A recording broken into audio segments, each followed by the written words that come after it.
Hey everyone, today I'm excited to share with you my new tires I got for my Kia EV6, which quite honestly are basically the opposite of what most people say you want for EV tires, but I'm going to walk you guys through my thought process choosing these tires, as well as test out the efficiency and the sound levels of my new tires compared to my stock EV tires. Now I can't wait to show you the tires, but first I'm going to talk through choosing the tires. So the first thing I want to talk about is the weight rating, because this comes up a lot with EVs, being that they do actually weigh more than comparable gas vehicles. And this is a question I get often: do you need to have specific EV tires in order to handle the weight? And the answer is maybe. It depends on the EV. So if you have a really, really heavy EV like the Hummer that weighs, 9,000 pounds, yes, you do need special tires. But if you have an EV like the one I have, the Kia EV6, I don't think you do. It weighs 4,600 pounds, which if you look at other vehicles that are out there, 4,600 pounds is about average. A Toyota Highlander can be about 4,400 pounds. A Ford Explorer can get over 5,000 pounds. And then if you get to some of the bigger vehicles like a Ford Expedition, you're in the mid 5,000s, almost up to 6,000 pounds. So a 4,600 pound Kia EV6 isn't that big of a deal. Now, like I said, if you get a really heavy EV that has a huge battery pack like the Hummer, at that point you do need to make sure that your tires are properly rated. Otherwise you are going to see excessive wear and potentially have blowout. So when you're looking at EV tires, you want to make sure you look at the load ratings. But honestly, all the tires that I looked at for my EV6 all had load ratings that were well above what it would need to be for the EV6. The ones I ended up getting are XL rated, which means extra load, but even SL, standard load tires, all of them were over 1,800 pounds load rating, which is, like I said, well above where I would need to be.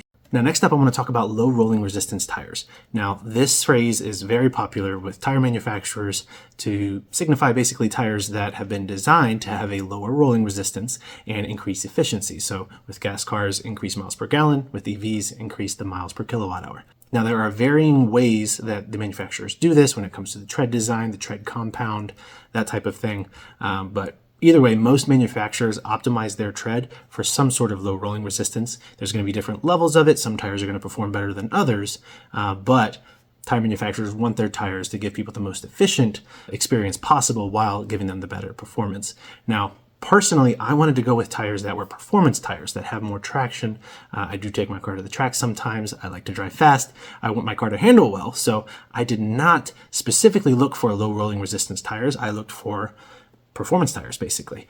I did need all season tires because I live in Virginia. We do get all 4 seasons here. We do get some snow, and we do get temperatures under 32 degrees. So I did want to make sure I got some all season tires. You don't want to have summer tires if the temperature drops below 32 degrees, because a lot of tires, their tread compound will actually have issues and become permanently messed up if they are exposed to temperatures and driven on the road in temperatures under freezing. So don't get summer tires if you live somewhere where it's going to be below freezing.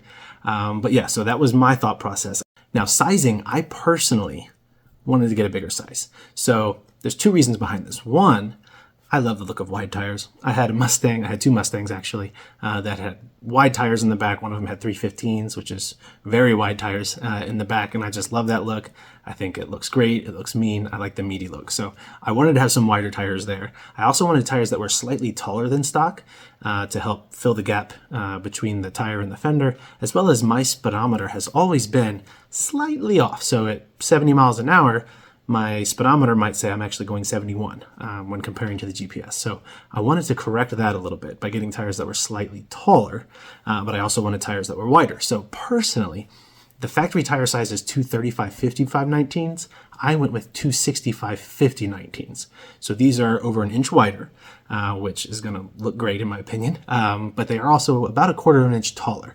So I think that's going to be good for my speedometer, as well as, like I said, look well there too. So those are the sizes I went with. And one other thing there too, I was thinking, when it comes to tread wear, it will have a wider footprint, which means less force on the road for a specific section of tire. So hopefully that will mean better tread wear. That's just my thought. I haven't really seen any data on that, but that's just what I was thinking might be a plus. Now, along those same lines, I have seen some reports that wider tires don't do quite as well in snow or ice as skinnier tires, but that seems to be somewhat of a generalized thinking. The tests that I have seen show that it is pretty close There might be slight variances, but it's not something significant, so I'm not worried about having horrible snow performance because I went with wider tires.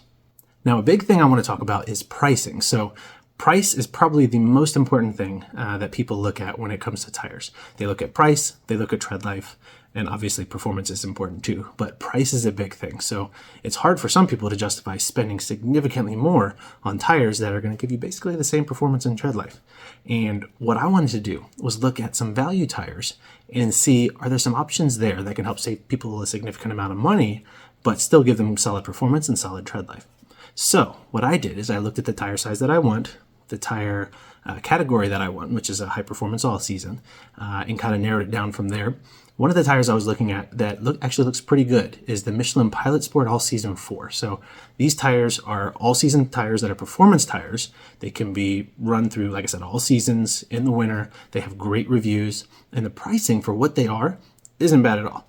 They're around $278 a tire, which is pretty decent. That makes them a little over $1,100 before any kind of a rebate. Sometimes you get a $70 rebate from Michelin, but it's about $1,100 for all four, which for what the tires are is pretty solid. But a tire that kept coming up for me that had great reviews was the Atlas Force UHP tires. Now, many of you probably haven't heard of Atlas. Many of you have seen them, but probably thought these are really cheap tires. I don't want to go with them. And in reality, after I did some research, they had great reviews. And I'm not talking about 1 or 2 reviews. There are sites that have hundreds of reviews for them that are super high. They were highly rated on Amazon, highly rated on Priority Tire, Simple Tire. They also on Walmart. Walmart specifically has ratings by tire size, but all the tire sizes I saw were 5-star rated. So they have amazing tire ratings, which is great. They've also been around since, I think it was the 1930s, which is a very long time. So it's not just a tire company that just started last year. This is a company that's been around for a long time. The tires are made in Thailand at apparently some facility that makes some big name tires. So I do have the confidence that it's going to be pretty good there. And like I said, it has really good ratings. So all these people rating it so highly, I read through a lot of the comments. People loved them and think they're great. Tire noise is supposed to be okay. Tread life is supposed to be okay. But the pricing on these are less than half of the Michelin's. And the tread pattern actually looks very similar to the Michelin Pilot Sport All Season 4s, which is interesting. So I'm excited to test these out because I think they are going to be a solid tire. They are going to be louder than my factory EV tires because the factory EV tires have foam, so I'm expecting them to be a little bit louder. But otherwise, I think these are going to be a great option because they look good, in my opinion. I really like the tread design. They have great reviews.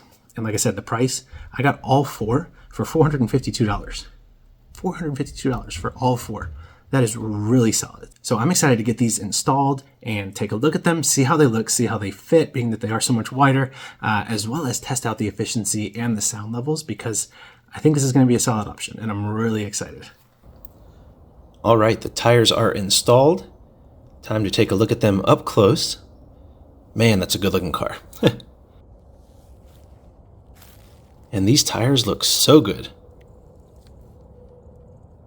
I do like that sidewall design.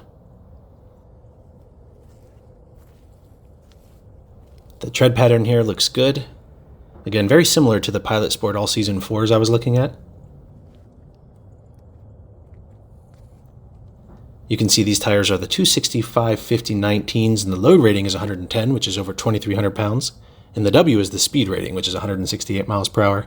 M&S means mud and snow, showing they are all seasons. But yeah, I really like this design. And I like the size. They fit well. They aren't sticking out or looking crazy. Remember, I have 19 by 8.5 inch wheels with a 40 millimeter offset.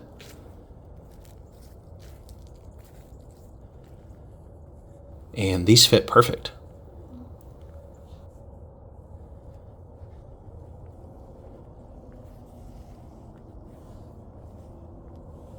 Coming around to the other side here,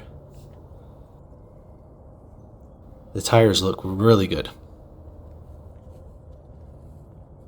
You can see my new springs under there. Stay tuned for that review soon.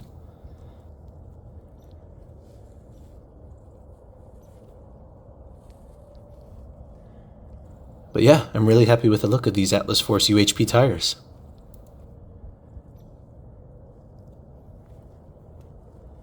Now let's get to the tests. So we're getting on the highway here in my stock Kumho EV tires. I set up this view in Car Scanner to give us some relevant data. It's right around freezing outside, the battery is between 40 to 50 degrees, and the tires are currently around 36 psi. We'll go ahead and get up to 70 miles per hour and set the cruise. And reset the trip meter at the top of the hill here. And there we go. This will be a loop style test. HVAC is completely off.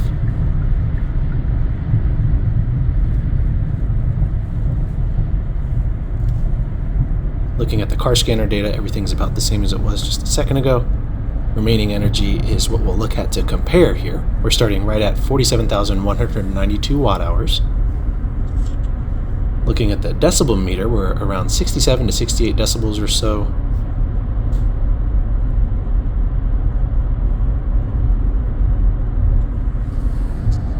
And now we'll drive and see how it does. Alright, we're getting close to the exit where we'll turn around here.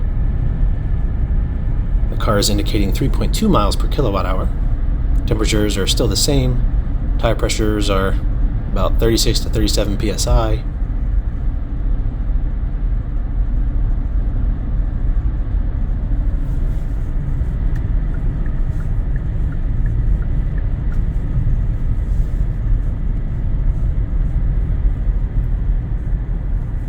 And we'll go up here and loop around and get back going the other direction.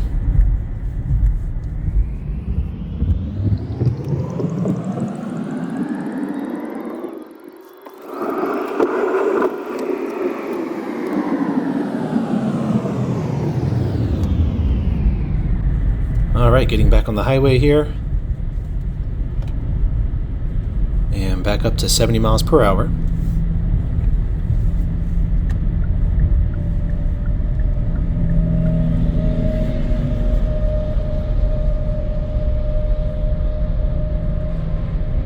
The car is still indicating 3.2 miles per kilowatt hour right now, and the gauges are all looking the same. And let's see how we finish. I do want to show you I'm on a recently paved section of road here, and the decibel meter is reading lower. We're around 63 to 64 decibels. I'll be sure to check that with the new tires too. Alright, nearing the end here, the car is showing 3.1 miles per kilowatt hour right now, which is pretty good for being freezing outside. Everything looks about the same here. We'll watch that remaining energy to see where we finish.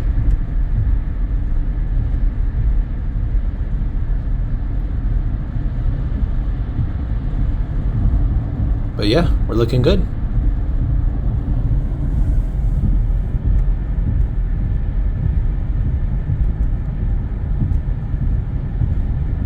Looks like we'll finish at 3.1 miles per kilowatt hour according to the trip display.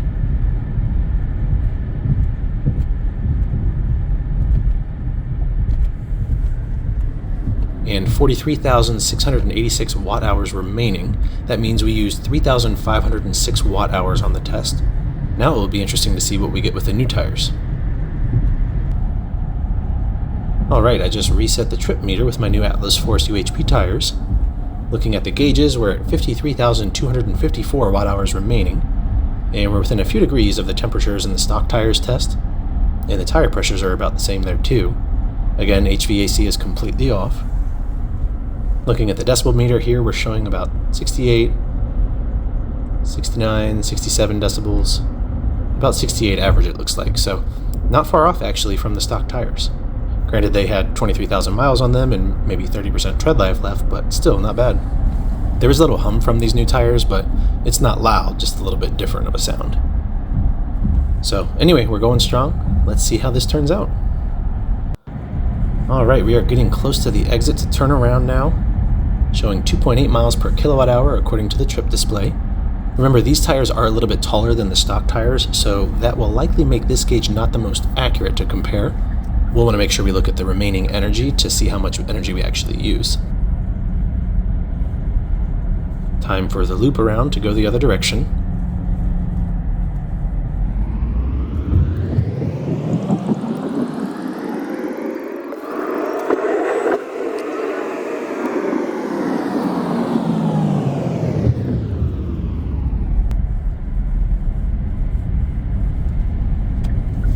now getting back on the highway, 70 miles per hour. Still showing 2.8 miles per kilowatt hour on the trip meter. And everything looks pretty consistent on the gauges still. Let's see how we finish. Looking at the decibel meter here again on this newer stretch of road, I'm showing around 66 to 67 decibels. So it is a few decibels higher here than the stock tires. Again, that is to be expected since the stock tires have the foam inserts to reduce noise, but this is definitely not loud by any means. Now to see how the efficiency test finishes.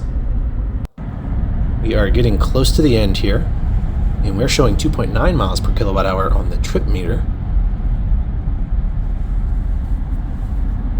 And now looking at the remaining energy, again, this is what we'll want to look at to see how much energy we used.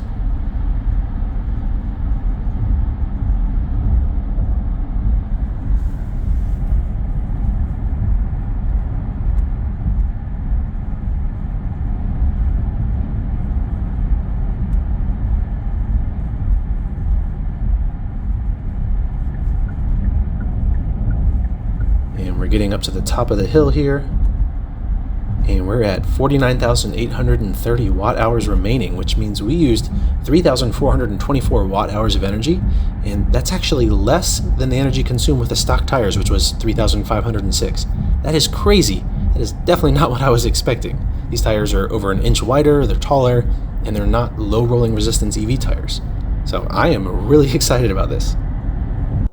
But yeah, overall, I'm very happy with these tires. I think they look great, they feel good to drive. Since they are a lot wider, the turn-in isn't quite as sharp as before, but that was to be expected. They still handle really well, and the wide tires, in my opinion, look great, especially from behind.